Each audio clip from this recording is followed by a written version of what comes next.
शतं प्रब्रवाम शरधा शतमदीना स्याम शरधा शतं भूयश्च शरदः शतात्। ओम शांति शांति शांति। उपस्थित शुद्ध पवित्र आत्माओं, परमपिता परमात्मा ने हमें इस संसार में दुखों और रोगों के लिए नहीं भेजा,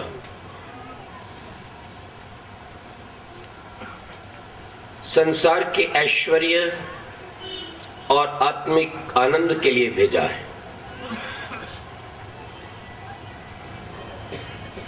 ये दुख और ये रोग ये हमारे अपने अज्ञान की देन है। क्या कोई माता पिता चाहता है कि उसकी संतान दुखी रहे?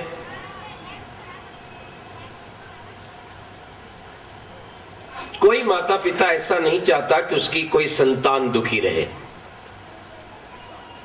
यह भी कोई माता पिता नहीं चाहता कि उसकी संतान समय से पूर्व मृत्यु को प्राप्त हो जाए। जब एक साधारण माता पिता ऐसा नहीं चाहते तो पिताओं के भी पिता, माताओं के भी माता, वे परम पिता परमात्मा ये कैसे चाह सकते हैं कि हम दुखी रहें, हम रोगी रहें और अपनी आयु को पूर्ण भोगने से पूर्व ही अकाल मृत्यु के शिकार हो जाएं। इससे ये बात सिद्ध होती है कि यदि हम अपने जीवन में पूर्ण आयु से पूर्व मृत्यु को प्राप्त होते हैं तो ये अपने अज्ञान का परिणाम है, संसार के दूसरे लोगों के अज्ञान का परिणाम है, स्वयं के गलत खान पान का परिणाम है, अपने मित्रों द्वारा प्रदान किए गए गलत खान पान का परिणाम है, अथवा जो मनुष्य का सबसे सूक्ष्म भोजन है वह विचार है। यदि आपका भोजन ठीक है, यदि आपका जल भी ठीक है, यदि दिनचर्या भी ठीक है, परंतु यदि आपके विचार गलत हैं, विचार ढीले हैं, यदि विचारों में शक्ति नहीं, संकल्प की भावना नहीं, आप हमेशा ही हताश, उदास, निराश रहते हैं, गलत सोचते हैं, उल्टा सोचते हैं, पता ही नहीं मैं जीऊंगा या नहीं,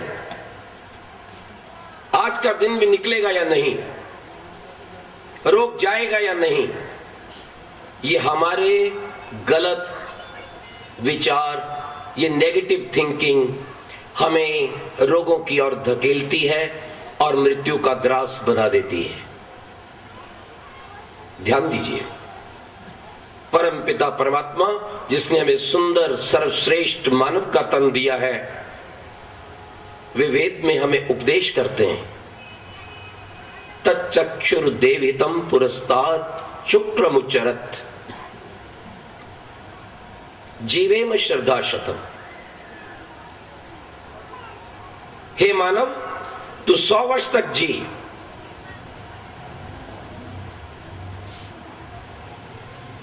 पश्येम श्रद्धा शतम, शृणुयाम श्रद्धा शतम, प्रब्रवाम श्रद्धा शतम। कैसे जी? देखता हुआ जी, 100 वर्ष तक अपनी आंखों से देखता हुआ जी, अर्थात 100 वर्ष तक तुम्हारी नेत्र शक्ति ठीक रहे, तुम सुनते हुए जियो, तुम्हारी श्रवण शक्ति भी ठीक रहे, तुम स्वतंत्र होकर जियो, इंद्रियों के, रोगों के और शत्रुओं के गुलाम बनकर मत जियो। अदीना श्याम श्रद्धा शता। 100 वर्ष तक कल्याण करने वाली वेदवाणी का व्याख्यान करते हुए जियो। प्रब्रवाम श्रद्धा शत भूयश्च श्रद्धा शतात, और इसी तरह से जियो और 100 वर्ष से भी अधिक जियो। जितना आनंद शरद की ऋतु में होता है उतना आनंद प्राप्त करते हुए जियो। लेकिन कब जिएगा व्यक्ति, ध्यान रखिएगा, जब उस परमात्मा पर विश्वास करेगा, जब उस परमात्मा को अपने बाहर भीतर समझेगा, जब उस चेतन सर्वव्यापक निराकार शक्ति रूप भगवान की वेद आज्ञाओं के अनुसार चलेगा, तब जिएगा। इसलिए कहा तच्चक्षुर देव हितम, वो हितकारी है आपका। और आपने से मतलब देवों का, देवों का अभिप्राय जो श्रेष्ठ कार्य करते हैं उनका वो हितकारी है। ये बिल्कुल ठीक है, क्योंकि परमात्मा दुष्टों का सुख बढ़ाने वाला नहीं, दुष्टों को बुद्धि देता है, प्रेरणा देता है। पर कोई व्यक्ति दुष्टता करे और परमात्मा से आशीर्वाद पाए, ऐसा नहीं हो सकता। जो लोग दुष्टता करने के पश्चात विभिन्न प्रकार के पूजा पाठ करते हैं और ये भावना रखते हैं कि बस भगवान कल्याण करेगा, वो पूजा गलत है, वो प्रार्थना गलत है, वो भावना गलत है। ये सब भावनाएं, ये तथाकथित पूजाएं नकली ईश्वर के प्रति तो हो सकती हैं, लेकिन चेतन सर्वव्यापक निराकार न्यायकारी ईश्वर के प्रति नहीं हो सकती। न्यायकारी चेतन ईश्वर जानता है हमने क्या कर्म किया, वो वैसा ही फल देगा। न किल विश्वमत्र नाधारो अस्ति नयन मित्री सन्माने थी। स्वयं अथर्ववेद में परमात्मा ये कहते हैं, जो जैसा पकाएगा उसे खाना पड़ेगा। ये नहीं हो सकता कि आप गलत कर्म करें और फल आपको अच्छा मिले।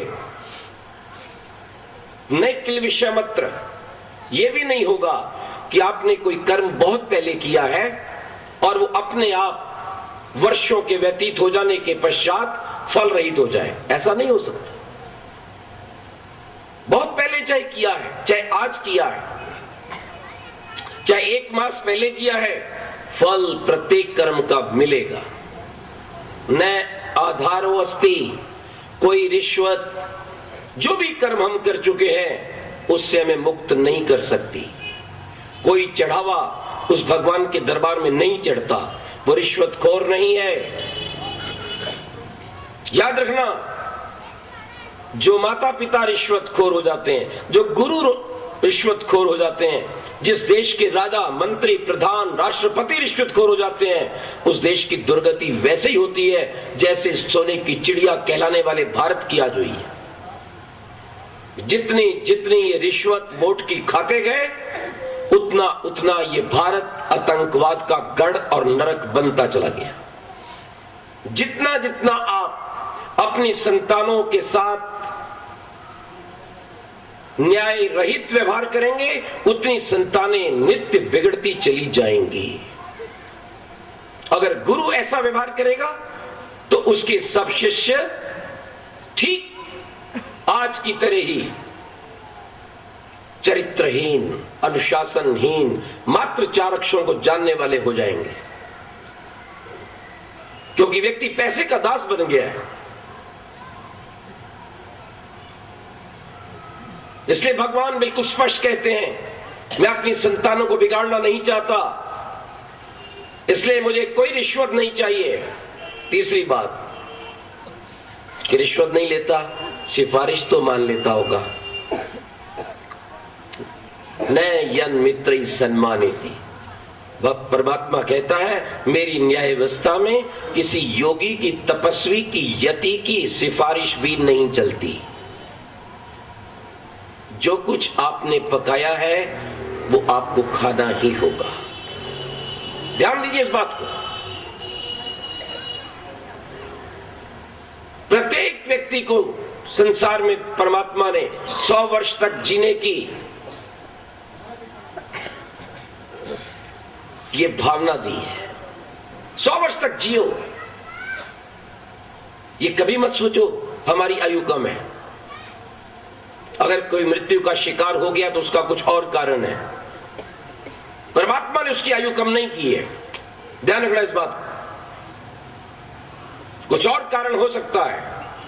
मर्म स्थान पर चोट लग गई है, दुर्घटना हो गई है, खान पान गलत है, विचारना गलत है, कुछ कारण है। उस पर हमें ध्यान देना चाहिए। यह मंत्र प्रत्येक आर्य, प्रत्येक सत्य सनातन वैदिक धर्मी दिन में 2 बार बोलता है, प्रातःकाल और सायंकाल संध्या के समय।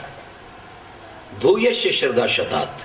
हे प्रभु, हमारी आयु बड़ी हो जाए, हमारी संतानों की आयु बड़ी हो जाए। प्राचीन काल में हमारी आयु लगभग 400 वर्ष तक की थी। त्रायुष्यम जमदग्नि त्रायुष्यम कश्यपस्य त्रायुष्यम। वेद के इस प्रमाण से यदि व्यक्ति संयम करे, ज्ञानवान बने, खान पान का ध्यान रखे,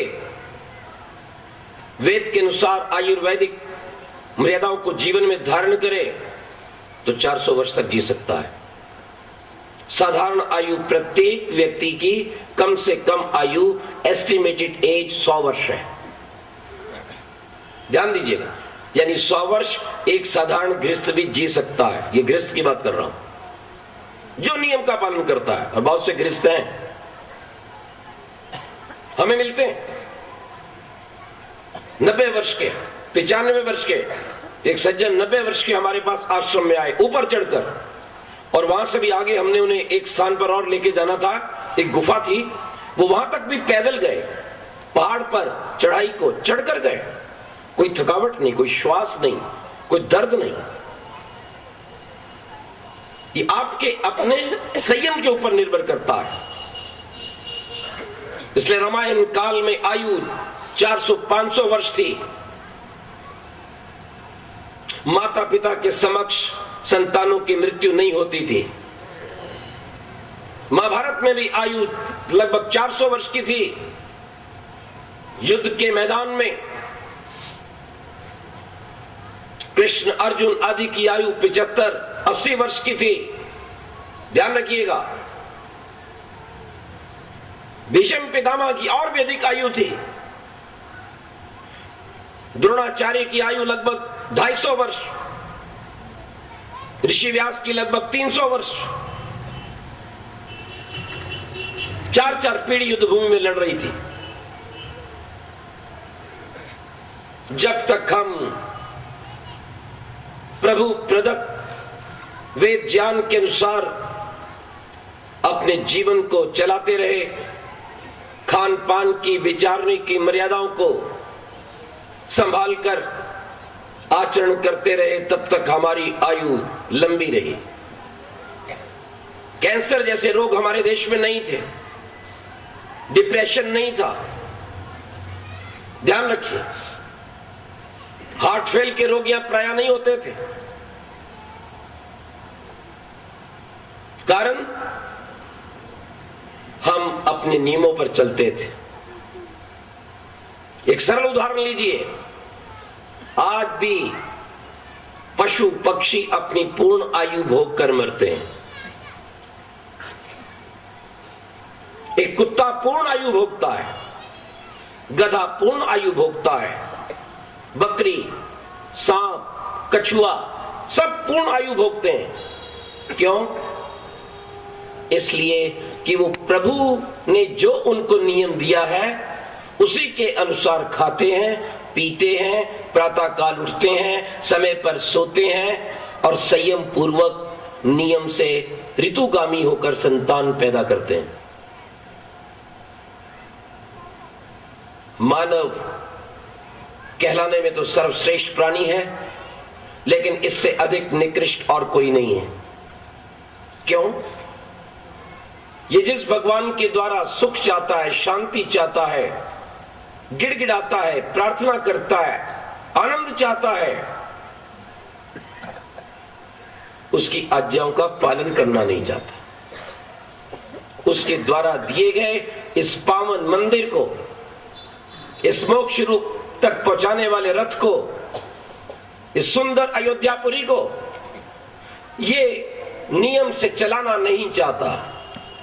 गिड़गिड़ाता जरूर है भगवान से, ये भी दे दो, वो भी दे दो, लेकिन एक दिया हुआ ये शरीर ही इससे नहीं संभलता। विचार कीजिए, जो कुछ भगवान ने दिया है उसे हम ना संभालें, उसे बिगाड़ें और कुछ मांगें। जो कुछ पिता ने पुत्र को दे दिया, एक मोटरसाइकिल लेकर दे दिया, मान लो ये मोटरसाइकिल तो रोज कहीं ना कहीं टकरा के आ रहा है, कभी आप गिरता है, कभी दूसरे को गिराता है, और फिर आके कहता है पिताजी ऐसा करो अब एक मारुति और ले दो। वो महामूर्ख पिता होगा जो मोटरसाइकिल ना संभाल पाने वाले को कार दे देगा। वो ये कहेगा ये मोटरसाइकिल इधर लाओ, तुम इसके योग्य नहीं हो, साइकिल पे जाया करो। पहले साइकिल को ठीक चलाना सीखो, रोज एक एक्सीडेंट करके आ जाते हो। विचार कीजिए, जिस भगवान से आप बहुत कुछ मांगते हैं वो भगवान तो अंग संग है, दूर नहीं है। वो सब कुछ जानता है, बाहर भीतर की जानता है। दुनिया से थोड़ी देर के लिए आप झूठ बोलकर छिप सकते हैं, अपने मन की बात छिपा सकते हैं, लेकिन भगवान से कहां छिपाएंगे? वो तो भीतर ही बैठा है। आप नहीं भी बोलते तो जान लेता है कि क्या विचार कर रहा है। तो भगवान देखता है, यदि ये अपना शरीर नहीं संभाल पा रहा तो और इसको मैं क्या दूं? ये स्थिति है आपकी। आज का व्यक्ति सुंदरता चाहता है, तेज चाहता है, शक्ति चाहता है, दीर्घ जीवन चाहता है, जल्दी कोई मरना नहीं चाहता। चाहता है कोई मरना?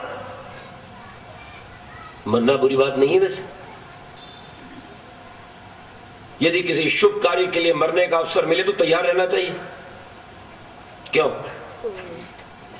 जिस देश और जाति में लोग शहीद होते हैं वो देश और जाति सदा उन्नत होती है, अपने स्वाभिमान की, स्वतंत्रता की रक्षा करती है, अच्छे काम के लिए। बुरे कार्य के लिए मत मरो। आज मुझे मोटरसाइकिल नहीं मिली तो मैं अब जा रहा हूं डूबने या आत्महत्या करना है। आज मुझे पिकनिक के लिए जाने के लिए पैसा नहीं मिला तो हम जा रहे हैं मरने। आपके ये बच्चे आंगनू मांगनू तो 2-4 मिनट में ही गर्म हो जाते हैं, पता नहीं क्या खा पी के आपने पैदा किया। हाँ, सबसे बड़ी घुट्टी तो आजकल मां के द्वारा चाय मिलती है, और वो चाय सबसे गंदी वस्तु है जो मन को विकृत कर देती है, कमजोर कर देती है विचारों को। वो सोच ही नहीं पाता मैं क्या कर रहा हूं, क्रोध और आवेश में आ जाता है। तो मां जैसे विचार बनाकर, जैसा खान पान रखकर, जैसे दृश्य देखकर संतान पैदा करती है, वैसा ही बच्चे का विचार होता है। ध्यान रखिएगा। ये चाय, ये सत्यानाश का पहला कारण है जो आपके स्वास्थ्य को बिगाड़ रही है। पाश्चात्यकरण ने भारत की कमर तोड़ दी है, और सबसे बड़ी हानि हुई है कि भारतीयों का स्वास्थ्य, भारतीयों का तेज, भारतीयों की सुंदरता इसने लूट ली है। गुलाम हो गए लोग। बिना ब्यूटी पार्लर जाए बेचारे ब्यूटीफुल ही नहीं दिखते। छोटे छोटे बच्चे गुलाम बन गए ब्यूटी पार्लर। मैं एक दिन मुंडन करवाने गया, कभी कभी उस तरह फेरते हैं, बाल बढ़ जाते हैं।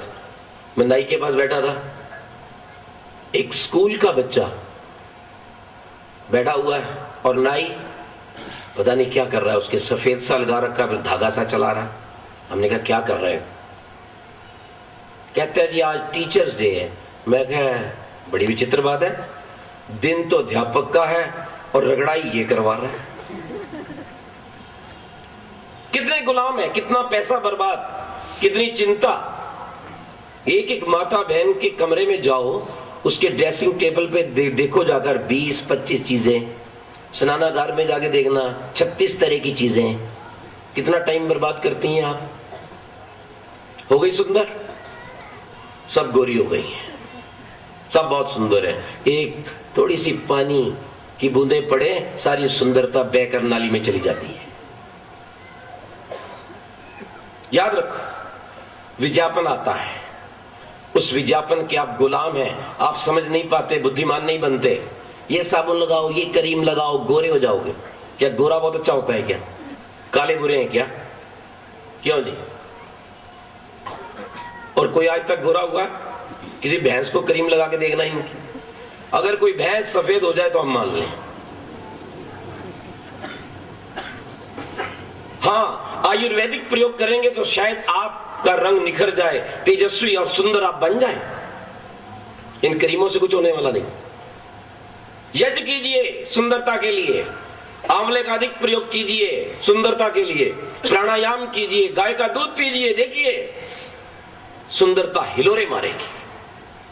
मैं कभी कभी कॉलेज में बोलने जाता हूं तो बच्चे प्रवचन सुनने के बाद थोड़े से जानकार हो जाते हैं, पास में आते हैं और कहते हैं आचार्य जी कौन सा साबुन लगाते हैं? मैंने कहा भैया कभी मिल जाए तो लगा लेते हैं, कभी नहीं लगाते, कभी मुल्तानी भी रगड़ लेते हैं, क्रीम तो शायद ही कभी कोई लगाई हो। और आजकल धूली और ये कालक कार्बन इतनी है कि साबुन लगाना पड़ता है। कह लगे फिर आप कौन सा टॉनिक लेते हैं? मैंने कहा ब्रह्म टॉनिक। तुम भी लिया करो, उस भगवान का नाम लिया करो, प्राणायाम किया करो, ध्यान में बैठा करो। इस संसार में सबसे सुंदर भगवान है, भर्ग तेजस स्वरूप। जो उसके पास बैठेगा उसमें तेज आएगा। क्या लगे हम तेजस्वी कैसे बने? मैंने कहा तेज खाना छोड़ दो, तेजस्वी बन जाओगे। जितनी तेज चीजें आप खाते हैं उतना आपका तेज नष्ट हो जाता है, आप काले और सूखे और धुंधले हो जाते हो। तेज मिर्चें, लाल हलाहल, आंख से, नाक से, कान से भी जलन हो रही है, खाई जा रही है, खाई जा रही है। इसको तो लाली नहीं आई, याद रखना जरूर, लेकिन जीवन जरूर बर्बाद हो गया, पाइल्स अवश्य हो गई। जो थोड़ी बहुत लाली आनी थी वो भी रक्तस्राव के कारण चली गई। तेज खाने से तेज तो नहीं प्राप्त हुआ, आंखें जरूर चली गई लाल मिर्ची से। खाओ, खिलाओ, आचार्य जी ऐसा है, अच्छा ही नहीं लगता। हाँ, मैंने कहा बोरी में डूब जाओ, लगाया करो मुंह पे लाल मिर्च। बताइए, तेज चाय, गर्मा गर्म, ज्यादा नमक, ज्यादा खटाई, ज्यादा तेज प्रकाश,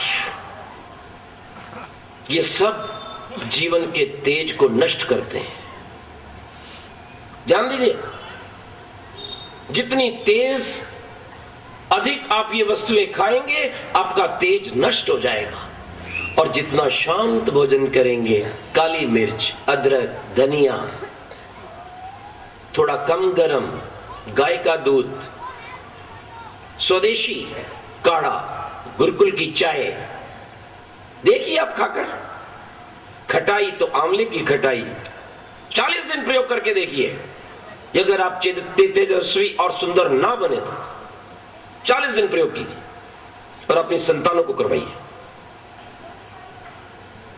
याद रखिए, जब आप ऐसा भोजन करेंगे, शांत भोजन करेंगे, ना बहुत गर्म ना बहुत ठंडा, शरीर को भी बर्बाद करता है, दांतों को भी उखाड़ देता है, तब आप अपने आप तेजस्वी बनेंगे, आपकी शक्ति रुकेगी। वो तेज खाने से शरीर पर तेज नहीं आता, अपितु शरीर का तेज बहकर गंदी नाली में चला जाता है। ब्रह्मचर्य की हत्या हो जाती है, रजवीर्य नष्ट हो जाता है, और इसलिए आज के युवक और युवतियां नपुंसक बनते जा रहे हैं इसी तेज के कारण। और जब किसी को संतान नहीं होती तो हम सबसे पहले यही कार्य करते हैं, उसकी ये सब तेज चीजें बंद कर देते हैं और ये शांत चीजें उसको देना शुरू करते हैं, स्वतः ही संतान हो जाती है। ध्यान देना इस बात। इसलिए तेजस्वी बनने के लिए आज से तेज चीजों को खाना बंद करो। चाय बिल्कुल बंद कर दो, और दूध और देसी चाय, काढ़ा, अदरक, तुलसी उबाल कर पियो तो बहुत अच्छा है, लेकिन वो भी इतना कि आपके हाथ का ये जो उल्टा भाग है, अगर इसके ऊपर आप डालें तो वो सहन कर ले। जो कुछ आप खा रहे हैं, पी रहे हैं, आप दूध पी रहे हैं, उस दूध के गिलास को जरा यहां लगा के देखो कैसा लग रहा है। और अगर ये त्वचा सहन नहीं कर रही तो यहां कैसे डाल रहे हैं आप? अंदर तो और भी कोमल त्वचा है। फिर उसका परिणाम क्या निकलेगा? एसिडिटी। पहले गैस, फिर एसिडिटी, फिर अल्सर, और फिर अंदर से आंतें फटेंगी और मुंह से खून बाहर आएगा, और फिर शायद ही उसका इलाज हो पाए। ऐसा भयंकर रोग है, और ये सब गलत खान पान का परिणाम। आपको अचार ही लेना है, ठीक है, कभी कभार नींबू का अचार ले लीजिए, कोई बात नहीं है, अच्छी चीज है। शांत चीजें लीजिए, अभ्यस्त मत बनिए। अभ्यस्त बनिए दूध के, रोटी के, दाल सब्जी के, इनके अभ्यस्त बनिए। और दालें भी, अगर आप स्वस्थ रहना चाहते तो ध्यान से सुने, 50 वर्ष के ऊपर के लोग जितने अधिक दालें खाएंगे उतनी जल्दी वायु और गठिया के शिकार हो जाएंगे। मैंने कुछ माताओं को सावधान किया जिनके यहाँ मेरा आना जाना है। मैं देखा कटोरी भर के दाल खा रही है। मैं कहा माता जी पकड़ी जाओगी, और सीधी घुटने में जाके बैठ जाएगी और तुम रोओगी। जब मैं 1 वर्ष के बाद गया तो बेचारी ने घुटना पकड़ा हुआ। बोले आप ठीक कहते थे। एक चीज की अवस्था है, बड़ी अवस्था में दूध का सेवन, फल का सेवन अधिक कीजिए। 40 वर्ष तक दाल खा लीजिए, घी भी प्रयोग कर लीजिए, लेकिन 50 के बाद फिर घी भी कम कर दीजिए और पुरुषार्थ कीजिए, काम कीजिए। यहां होता क्या है, खाते सब कुछ रहते हैं, काम करते ही नहीं। और कई घरों में मैं जाता हूं तो मैं क्या देखता हूं, काम करने वाली आती हैं। एक घर में मैं गया तो मुझे नहीं मालूम था ये काम करने वाली है। मैंने कहा माता जी ये कौन, आपकी बहन जी है? बोले बहन नहीं है, मेरे यहां माई है, काम करती है। और माता जी बेचारी बीमार, माता जी के चेहरे पर झुर्रियां आ गई हैं, शरीर में शक्ति नहीं है, और काम करने वाली हड्डी कट्टी है, चेहरा चमक रहा है, और लोग अच्छे कपड़े पहनते हैं। अगर काम करने वाले लोग अच्छे कपड़े पहने तो बुरा मत मानिए, ये बहुत बड़ा पाप है। हर व्यक्ति को सोचिए कि वो ऊपर की ओर उठे। अगर आपके काम करने वाले, आपके विद्वान, आपके पुरोहित सुंदर दिखाई दे रहे हैं, उनके पास गाड़ी है, अच्छा घर है, तो अच्छी बात है कि बुरी बताओ। अगर आप वैदिक धर्म की जय करते हो तो अपने सहयोगियों को बुरा और निम्न कैसे मानते हो? मुझे कोई विद्वान, कोई पुरोहित, कोई काम करने वाला जो मिलता है, और मैं जब देखता हूं उसको कम दक्षिणा मिल रही है, या उसका कमरा ठीक नहीं है, उसका वस्त्र ठीक नहीं है, बिस्तर ठीक नहीं, तो मुझे बहुत दुख होता है। अरे वैदिक धर्म के साथ, सच्चिदानंद ईश्वर के साथ, यज्ञ के साथ जुड़ने वाला व्यक्ति ऐसा क्यों? वो तो दुनिया में सबसे श्रेष्ठ होना चाहिए कि नहीं? तो आज तुम्हारे घर पर काम करने वाली स्वस्थ हैं, सुंदर हैं, और आप बीमारियों के शिकार हो क्योंकि आप काम नहीं करती, वो काम करती। और जब व्यक्ति कार्य करता है तो पसीना निकलता है, जब पसीना निकलता है तो शरीर का रोग निकलता है। एक देश ऐसा है, मुझे भी उसका नाम ध्यान नहीं है, वहां जब लोग परस्पर मिलते हैं ना तो नमस्ते नहीं करते, हाथ मिलाकर कहते हैं क्यों, आपको आया? वो कहते आया। वो उसको कहता है आपको आया? बोले आया। आप कहेंगे क्या आया? पसीना। क्या आज आपको पसीना आया? वो कहता है हाँ जी मुझे पसीना आया। बोले आपको आया? हाँ हमें भी बहुत पसीना आया। मतलब पुरुषार्थ किया है, पसीना आया है, इसलिए रोग का तो प्रश्न नहीं, सारा रोग पसीने से बाहर निकल गया है, रोम रोम खुल गया है, शरीर का तेज बढ़ा है। तो वहां कब्ज का क्या काम, वहां अनिद्रा का क्या काम, वह बदहजमी का क्या काम? जिसने दिन में पुरुषार्थ किया है, काम किया है, सेवा की है, जो सोया नहीं है। ध्यान रखना, आयुर्वेद के अनुसार केवल ग्रीष्म ऋतु सोने के लिए है, और वो भी कैलेंडर देखकर नहीं, एक आध घंटा विश्राम कर लो। उसको छोड़कर यदि अन्य ऋतुओं में आप दिन में सोते हैं तो दुनिया की कोई ताकत आपको रोगी होने से बचा नहीं सकती। मानव का शरीर ऋतु से जुड़ा हुआ है, मानव का शरीर इस दिनचर्या से जुड़ा है, मानव का शरीर सूर्य से जुड़ा हुआ है। सूर्य चक्र के अनुसार इस शरीर में परिवर्तन होते हैं। याद रखिए, अगर सूर्य के उदय होने से पूर्व आप उठ जाते हैं तो समझो सूर्य का तेज आ जाता है, और यदि आप सोए रहते हैं तो सूर्य आपका तेज हर लेता है। ये तो वेद का वचन है, ध्यान रखिएगा। प्राणायाम कीजिए, उठकर उषापान कीजिए, स्नान कीजिए, ध्यान कीजिए, यज्ञ कीजिए। 8 बजे तक प्रातःराश कीजिए। प्रातःराश को आप कहते हैं नाश्ता, और नाश्ता को मैं कहता हूं नाश्ता। नाश्ता क्या कह रहा है? हल्का दूध ले लीजिए। अगर दूध आपको वायु करता है तो भाई उसमें थोड़ी सौंठ डाल लीजिए। ऋषिदांत को कहते हैं दूध तो पीना ही सौंठ डाल के चाहिए। ये बुद्धि को बढ़ाता है, वायु को हटाता है। याद रखना, ओज और तेज पैदा करता है। और संसार में सबसे श्रेष्ठ दूध गाय का है, जिसमें 4 ऐसे गुण हैं जो धरती के अन्य किसी पशु के दूध में नहीं है। बीटा कैरोटीन से लेकर अन्यों तक कैंसर को दूर हटाते हैं, सुंदरता देते हैं, पेट में गड़बड़ नहीं होने देते, और आपको शक्ति देते हैं भरपूर। लेकिन मूर्ख और नादान व्यक्ति गाढ़ा दूध ढूंढता है मार्केट में। हमने कई युवकों को प्रेरणा दी, आप गौएं रखिए। उन्होंने गौएं रखने का प्रयास किया, 8-10 गौएं लाए। हमने प्रेरणा दी, आप गाय का दूध लीजिए। शुरू में लेना शुरू किया। 2 वर्ष के बाद जब हम गए, उस व्यक्ति ने कहा मैंने सारी गाय बेच दी। मैंने कहा क्यों? कहते लोग कहते हैं गाय के दूध से चाय नहीं बनती। मैं कहा डूब मरो तुम भैंस के दूध में। चाय मौत की चाय नहीं, चाय गौ हत्या का भी कारण है। और फिर नादान व्यक्ति गाय का दूध लेने जाता है तो क्या पूछता है, क्या भाव है? भैंस वाले का 20 रुपए देगा तो गाय वाले का चाहेगा 10-15 में मिल जाए। है ना महामूर्ख? जो बढ़िया वस्तु के लिए, स्वर्ण युक्त वस्तु के लिए, जीवन देने वाली वस्तु के लिए, आयु बढ़ाने वाली वस्तु के लिए कम पैसे दे, बोलिए अन्यायी अत्याचारी मूर्ख है या नहीं? वो इस कारण आपके यहां गाय नहीं रही।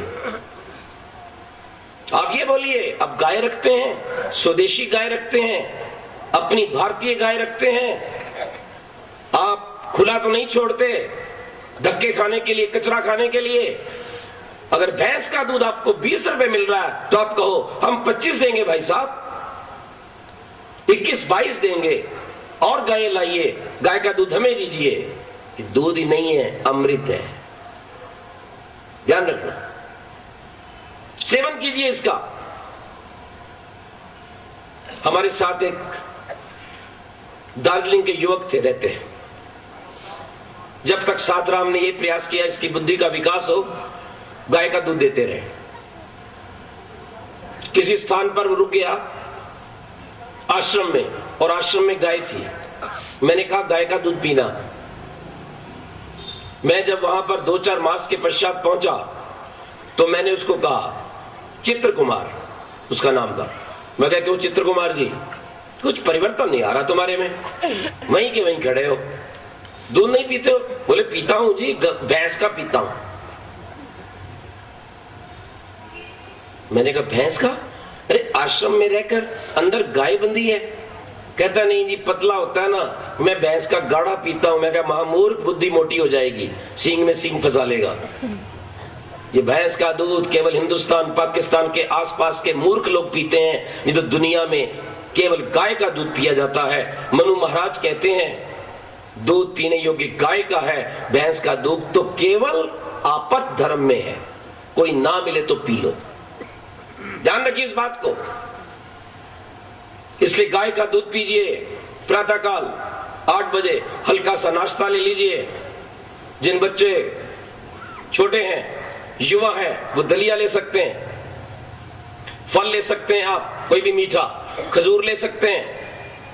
12 के आसपास भोजन कीजिए, फिर सायंकाल उसी तरह से शौच जाइए। 5-6 बजे के लगभग संध्या प्राणायाम करने के पश्चात सोने से 3 घंटे पूर्व भोजन ले लीजिए। और भोजन में सबसे बड़ी ध्यान देने की बात है कि पानी बात में भूल के भी मत पीजिए। जब भी जल पीजिए तो लगभग आधे घंटे के पश्चात पीजिए, अथवा अगर साथ लेने की इच्छा हो तो आधे भोजन के बीच में लीजिए, 2, 4, 5 घूंट। वो अच्छा आयुर्वेद की दृष्टि से। बिल्कुल पानी ना पीना भी गलत है और ज्यादा पीना भी गलत है। आचमन करके प्रभु का धन्यवाद कीजिए, भोजन ग्रहण कीजिए, बीच में 2, 4, 5 घूंट पीजिए, अंत में पुनः आचमन करते हुए उस प्रभु का धन्यवाद कीजिए। आप देखेंगे आपके शरीर की कोई व्याधि नहीं रहेगी। ये मैंने सब कुछ अपने शरीर पर पहले अपनाया है, जो मैं आपको बता रहा हूं। मेरा शरीर बड़ा कमजोर था, हड्डियों का ढांचा था, अनेक रोग थे। याद रखना, हमें कोई देखना ही पसंद नहीं करता था, उठाने की तो बात ही दूर है। दुनिया भर के हकीम डॉक्टर फेल थे, सबने हाथ खड़ा कर दिया था, घर वालों ने भी, डॉक्टरों ने भी, पर मैंने आशा नहीं छोड़ी। मैं वैदिक धर्म की शरण में आया, आयुर्वेद की शरण में आया। मैंने अपनी दिनचर्या को ठीक किया, मैं ऋषि ध्यान के जीवन को पढ़ा, क्या खाते हैं, कब उठते हैं, क्या करते हैं, कैसे सोते हैं। हमें सोना भी नहीं आता, 8 श्वास सीधे, 16 दाएं, 32 बाएं, पता नहीं चलेगा, आपको नींद आ जाएगी गहरी। मैंने जब से दिनचर्या अपनाई, प्रभु की अपार कृपा से रोग चले गए, एक नया जीवन का उदय हुआ। आज लोग देखने वाले ये सोच भी नहीं सकते कि ये वही पुराना व्यक्ति है जिसकी पूरी हड्डियां दिखाई देती थी, जिसकी गालें पिचकी हुई थी, जिसके चेहरे के ऊपर पीलापन था। सोच नहीं सकते वो। आपका जीवन बदल सकता है यदि आप इस जिह्वा का थोड़ा सा स्वाद छोड़ दें। आपके रोग हट सकते हैं।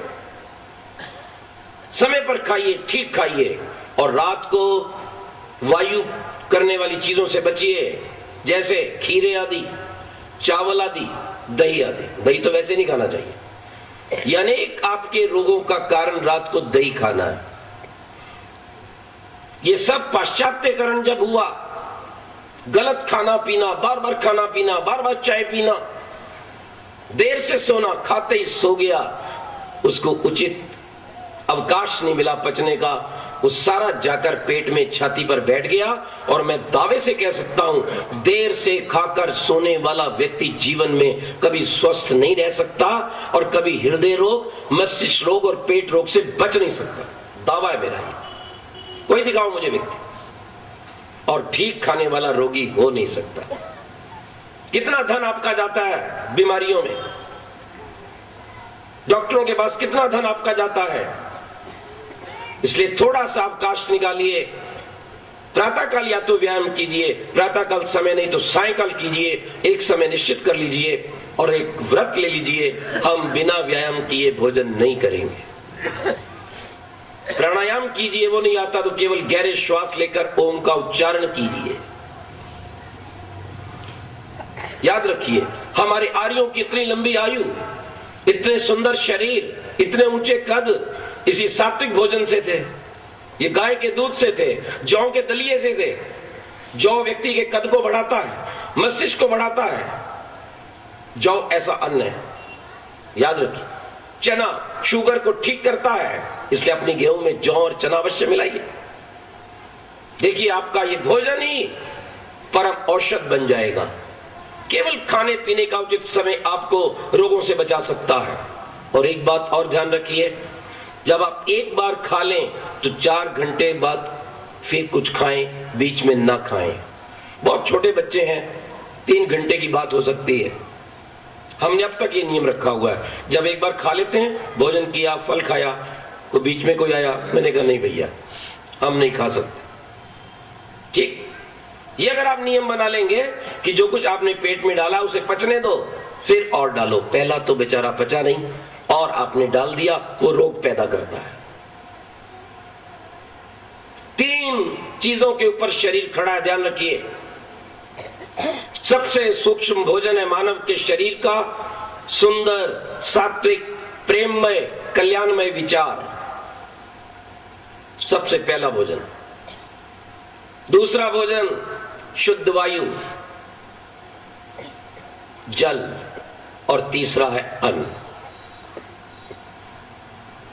यदि आपके विचार सुंदर हैं, शुद्ध हैं, परोपकारी हैं, किसी को हानि पहुंचाने वाले नहीं हैं, शत्रुता वाले नहीं हैं, द्वेष करने वाले नहीं हैं, किसी की उन्नति को देखकर आपको कोई परेशानी नहीं है, तो आप रोगों से बच सकते हैं। योग दर्शनकार यही बात कहता है, मैत्री करुणा मुदितोपेक्षा नाम सुख दुख पुण्य पुण्य नाम भावना तस् चित्त प्रसादनम। इससे चित्त, इससे आपका मन शांत रहेगा। याद रखो, मैत्री मैत्री करो जो सुखी और धनाढ्य हैं, करुणा करो जो दुखी व्यक्ति हैं, मुदित साधु संत मिले, तेजस्वी मिले, तो ये मत सोचो अरे पल रहा है बाबा, पीरियड हो गया है। यही मैं रोहतक में एक बार कार्यक्रम देने के लिए आया, बस अड्डे पर उतरा, 3-4 नौजवान खड़े थे, बाबा पीरियड हो रहा है, घिच हो रहा है, लाल माल खाता होगा। मैंने कहा इस व्यक्ति को अज्ञान है, मैं क्या कहूं, कितना माल खाते हैं। मैंने कहा अगर ये 3 दिन मेरे साथ रह जाए तो पूरा भाग खड़ा हो। 3 दिन तो सवाल ही नहीं लगा होता। जब सुबह उठाऊंगा ना 4 बजे और सुलाऊंगा 10 बजे और पूरा दिन काम और समय पर भोजन और बार बार बकरी की तरह खाने नहीं दूंगा, ये तो शाम तक ही भाग जाएगा। बोले पीरियड हो रहा है। शक्ति, तेज, सुंदरता ज्यादा खाने से नहीं आती, पचाने से, संभालने से आती है। आपने खाकर कितना पचाया, कितना संभाला, वो आपकी सुंदरता और शक्ति का कारण बनता है। इधर खाते गए, उधर निकालते गए, कहां शक्ति आएगी। सत्संग चल रहा था, शांति पाठ हुआ, एक युवक भीड़ को चीरकर आ गया, नमस्ते जी, और नमस्ते करके तुरंत उसने अपना सिर पैरों पे रख दिया। मैंने बहुत कोशिश की पीछे करूं, पकड़ लिया, हाथों से पकड़े रखा और सिर लगाए रखा। अरे मैंने कहा भैया बहुत हो गया, अब काफी लंबा प्रणाम तुमने कर दिया, सिर पे हाथ भी फेरा, आयुष्मान तेजस्वी, अब छोड़ दो। छोड़ने को तैयार नहीं, और मुझे लगा कि गीला गीला कर रहा है कुछ, यानी उसकी आंखों से आंसू भी निकल रहे हैं। हमने कहा उठो भैया क्या कर रहे हो। मैंने पहचाना नहीं, हाथ जोड़ के कहने लगा मुझे क्षमा करना। मैं कहा क्यों, आपने मेरा क्या बिगाड़ा। कहता नहीं, उस दिन बस अड्डे पर मैं ही था और मेरे साथी थे, मैं आपको जानता नहीं था, आप तो बहुत अच्छी बात बताते हैं और मेरे मुंह से बहुत बुरा निकला, इसलिए मैं पश्चाताप कर रहा हूं। मैं कहा तुम बहुत अच्छे बच्चे हो, जो व्यक्ति गलती करने के बाद पश्चाताप कर लेता है वो निश्चित महान बनता है, ये पक्की बात है। ये वही युवक था। इसलिए आपको अगर साधक, देश धर्म हित पर्यटन करने वाले साधु सन्यासी त्यागी तपस्वी मिले, सुंदर मिले, ऐश्वर्यशाली मिले, तो उनको देखकर परेशान मत हो, पूछो महाराज आप इतने प्रसन्न, इतने तेजस्वी, सुंदर कैसे हैं, हमें भी कुछ सूत्र फार्मूले बता दो तो ज्यादा कल्याण होगा। और दुष्ट लोग सभी युगों में रहे हैं, आज भी हैं, तब भी थे। क्या शिव जी के समय नहीं थे, क्या राम के समय नहीं थे? क्या कृष्ण के समय नहीं थे? हमेशा थे। प्रयास कीजिए समझाने का, उपाय कीजिए रास्ता दिखाने का, लेकिन नहीं माने तो उपेक्षा कर दीजिए। शांति का तरीका उपेक्षा। प्रभु बस आप ही इसको मार्ग दिखाओ, किसी और को सौंप दो जिनका एक काम है, आप भैया इनको मार्ग दिखाना, अब हमारे बस में नहीं है। उपेक्षा कर दो, ना उससे शत्रुता ना उससे मित्रता। प्रभु इसका कल्याण करे, इसको सदमार्ग का दर्शन कराए, तो आपका मन शांत रहेगा। ध्यान दीजिएगा।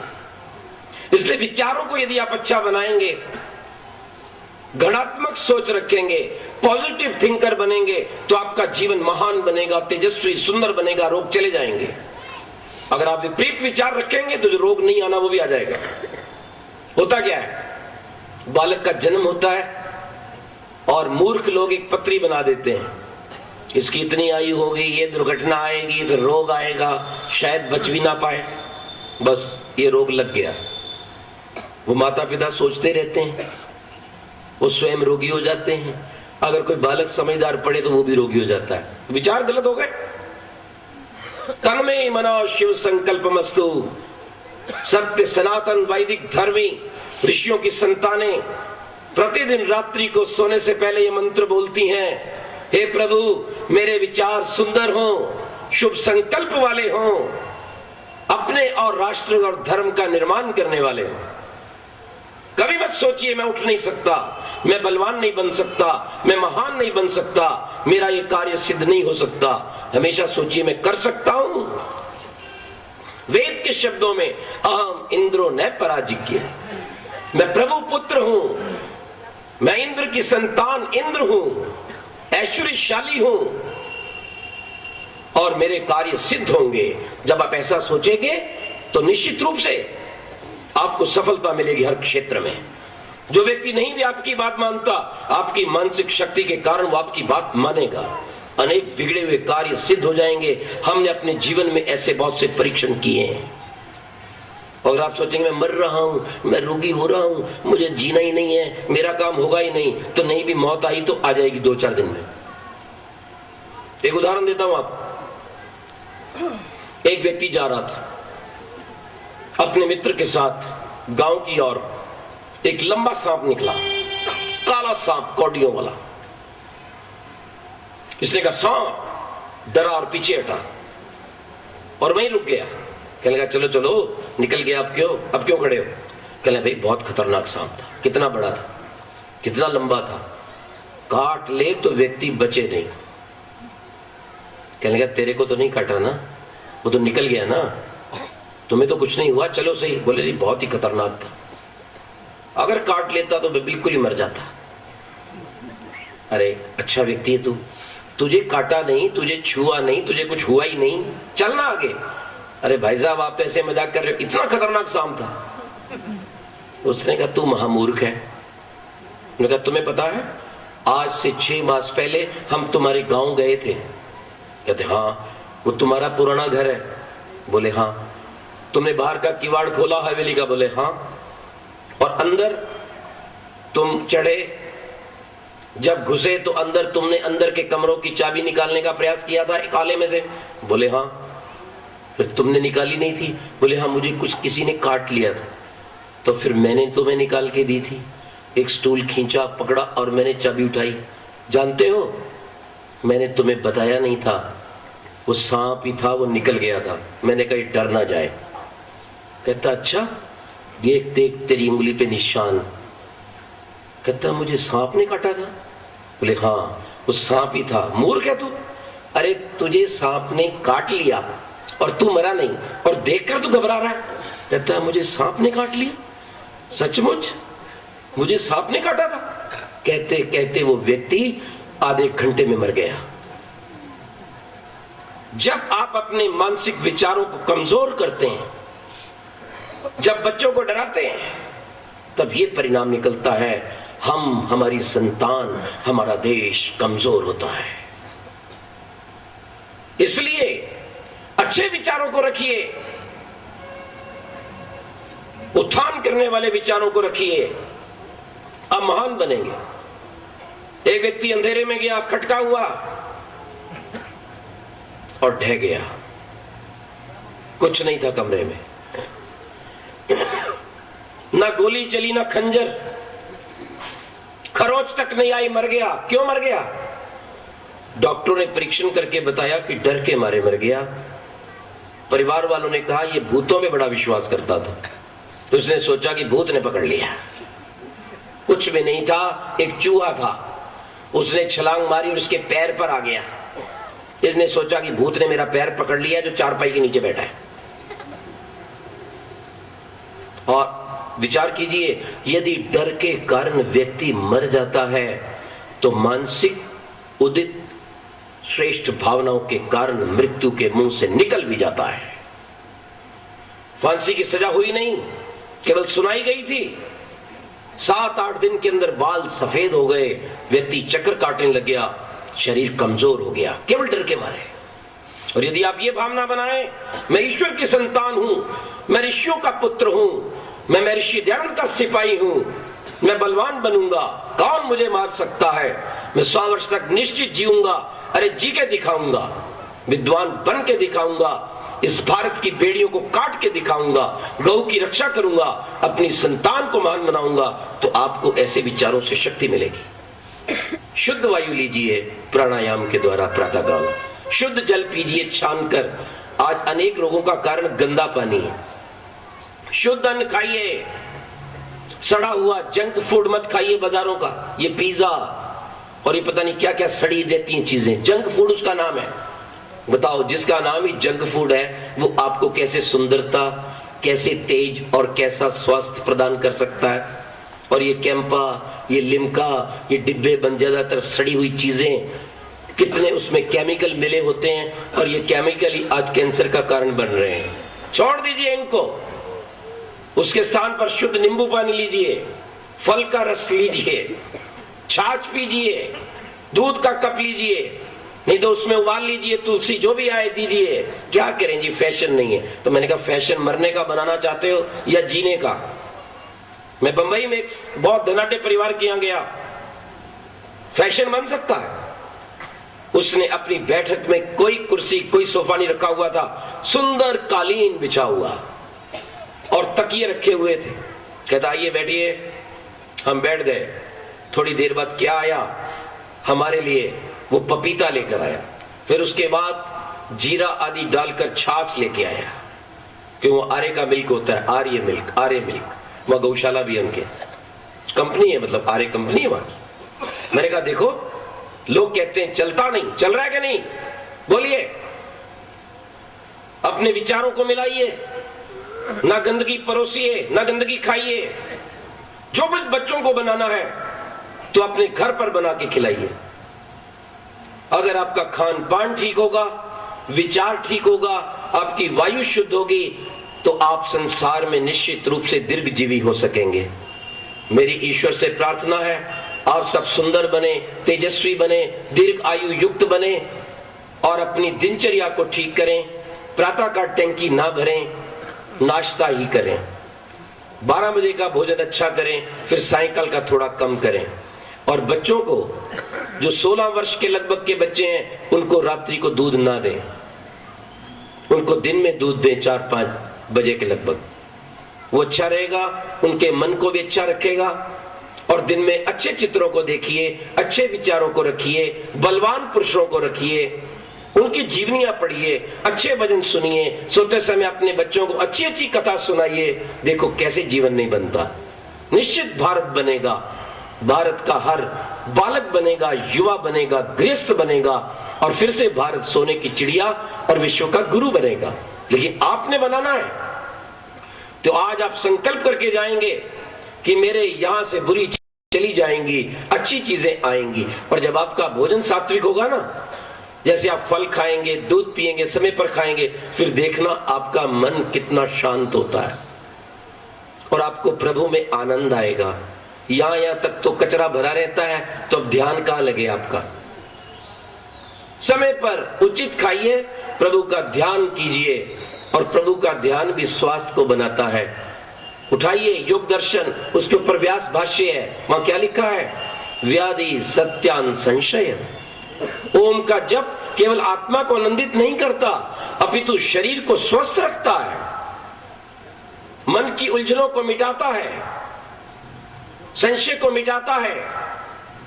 ओम का जप अगर श्रद्धा पूर्वक, जैसे मैंने आपको कहा था, आप वैसा ही जप करेंगे तो इन्हीं नियमों पर चलकर मेरे देश के प्राचीन ऋषि लोग, मेरे देश के प्राचीन युवा लोग अपने जीवन को महान बना गए और निर्भीकता से समाज, देश, धर्म की सेवा करते हुए इतिहास में स्वर्णिम अक्षरों में अपने नाम को लिखवा गए।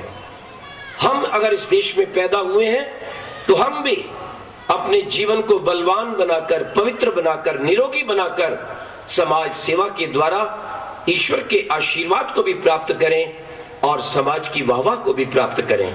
यही आर्यों की विधि है। प्रभु आपको बल, बुद्धि, शक्ति दे। हमने विभिन्न विषयों पर पुस्तक लिखी है, पूरी दिनचर्या पर ही पुस्तक लिखी है। आपका भोजन, खान पान आदि कैसा हो, मानव का शरीर सूक्ष्म रूप से वैसे आयुर्वेद के अनुसार वात, पित्त, कफ पे खड़ा है। याद रखना, वो ठीक रहते हैं तो आप निरोगी रहते हैं, उन तीनों में कुछ गड़बड़ होती है तो आपको रोग पकड़ लेते हैं। रात्रि को जागने से वायु बढ़ती है, ध्यान रखना। दिन में सोने से पित्त कुपित हो जाता है और प्रातः काल ना उठने से, सोते रहने से कफ बढ़ता है।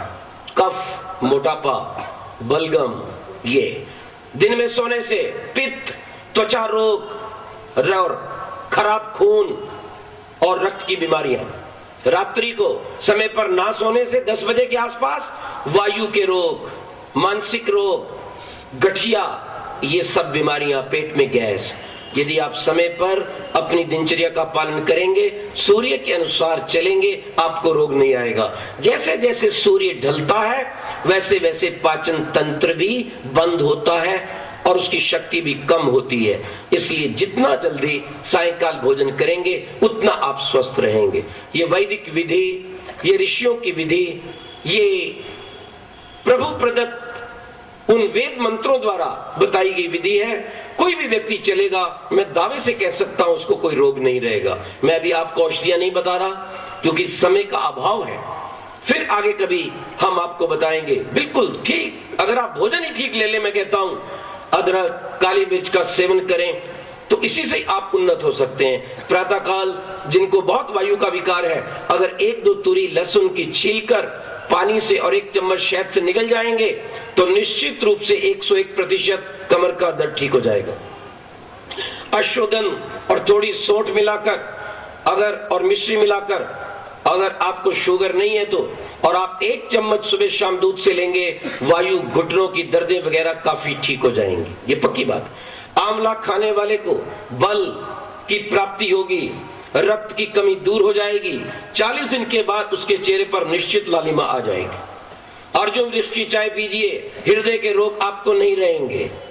आपका पेट खराब है, पेट साफ नहीं है, गठिया सता रहा है, सोते समय 1 चम्मच अरंडी का तेल दूध से लीजिए, एक चमत्कार हो जाएगा। चमत्कार कहता हूं मैं। इस बात को लोग नहीं समझते हैं, अरंडी के तेल की कितनी ताकत है। आज तो वैसे ही लोग उखाड़ के फेंक देते हैं, लेकिन गुजरात में एरंड की खेती होती है, अद्भुत शक्ति है। जो कार्य किसी गाड़ी में इंजन ऑयल करता है, वही कार्य एरंड का तेल इस शरीर में, इस बॉडी में करता है। ध्यान रखिए इस बात। इसलिए स्वस्थ रहिए, सुंदर रहिए, सात्विक भोजन कीजिए, आयुर्वेदिक रहिए, आयुर्वेदिक वस्तुओं का प्रयोग कीजिए, आयुर्वेदिक मंजन खाइए। और अंडा, मांस acidity, DDT, cholesterol, heart trouble, skin disease को पैदा करता है। जहां प्राणियों की हत्या होती है वहां मानव का शरीर कब्रिस्तान बनता है, शमशान बनता है। मुझे तो समझ नहीं आता, घर में कोई व्यक्ति मर जाए तुरंत निकालो, बाहर जाओ। आप जाके बाहर संस्कार करते हैं। और दूसरी और आप क्या करते हैं, एक मुर्गे बकरे की अंडे की लाश लेके आते हैं और घर में कुकर में डाल के उसको जलाते हैं। उसकी पूरी की पूरी हवाएं निकलती हैं। तो व्यक्ति मुर्दे को, अपने माता पिता को तो रखना नहीं चाहता, जब जला के आता है बोले छींटा लगाओ, स्नान करो, गजब की बात है। लेकिन घर में मुर्गे बकरे की लाश को ये जलाकर पूरे घर में हवा गंदा करता है, तब क्या होता है? कितनी शर्म की बात। याद रखिएगा, किसी को रक्त भी देना हो तो देखा जाता है कौन सा ग्रुप है। तो मांस खाने वाले भी ग्रुप मिला लिया करें कि अम्मा से मेरा ग्रुप मिलता है या बापू से, बेटे या बेटी से, तब उनको पता लगेगा। ऐसे मत सेवन करो, बर्बाद कर देगा जीवन को। इसलिए मांस, अंडा, शराब, इन चीजों को छोड़कर सात्विक भोजन, दूध पीजिए, दिन में 5-6 बार पानी पीजिए, फल खाइए, सलाद खाइए। और सलाद के विषय में एक बात ध्यान रखिए, यदि आपके आसपास सीवर वाटर की खाद प्रयोग होती है गोबर को छोड़कर, तो कभी भी कच्चा सलाद मत खाइए यूं ही, जब तक उबलते पानी में आप ना धो लें, नहीं तो निश्चित आप रोगों के शिकार हो जाएंगे।